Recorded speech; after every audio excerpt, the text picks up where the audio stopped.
season that you learned that you can use this season to take your game to another level as a team? This season, I think we're more well-round. We have players everywhere that can do basically everything.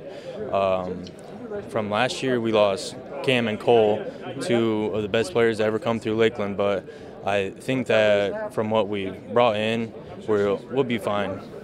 Yeah, who are some of the guys that are going to be stepping up and filling some of those holes that graduation has created? We had Braden Yoder. He came in from Northridge. He's going to be a huge role in our starting five. He'll do everything for us. We have Colin Taylor coming in. He came from Prairie Heights, and he's a great defensive player. He can score anywhere.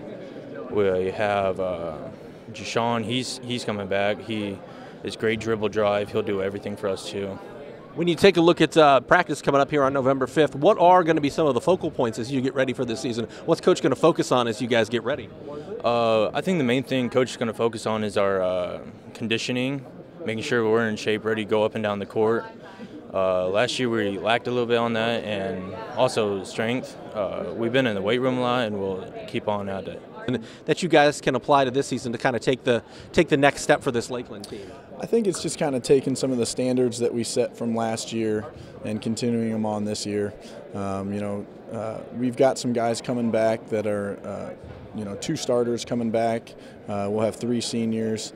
And some guys that are really anxious. They're a little bit younger, but they're anxious to get out there and kind of prove themselves. And we've had a great off season so far, and they're definitely hungry to get out there. So we're excited.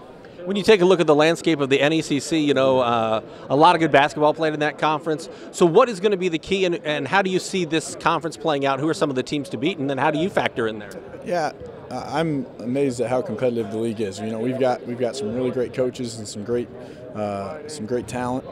I think in order for us to be successful, we have to do what we do, be a little bit different from the other teams, be a little bit more dynamic, and in terms of just trying to changing some things up, giving teams different looks.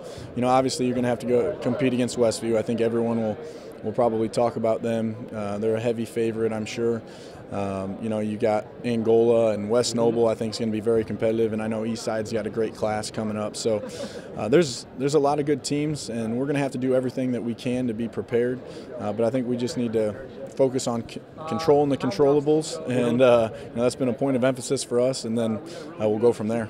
Who are some of the players that are going to be stepping into big leadership roles for your team, both in terms of scoring and in terms of actual leading the young guys, and who are some of the younger guys that are going to be stepping into bigger roles on a Friday, Saturday night? Yeah, we have senior leader Cole Miller, who started almost every game for us last year, but wasn't asked to do as much. He's going to have to step up a lot for us this year and be a bigger part of the offense.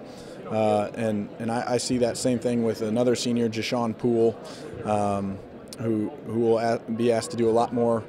He's a great defender, but we'll ask him to do some more on the offensive side.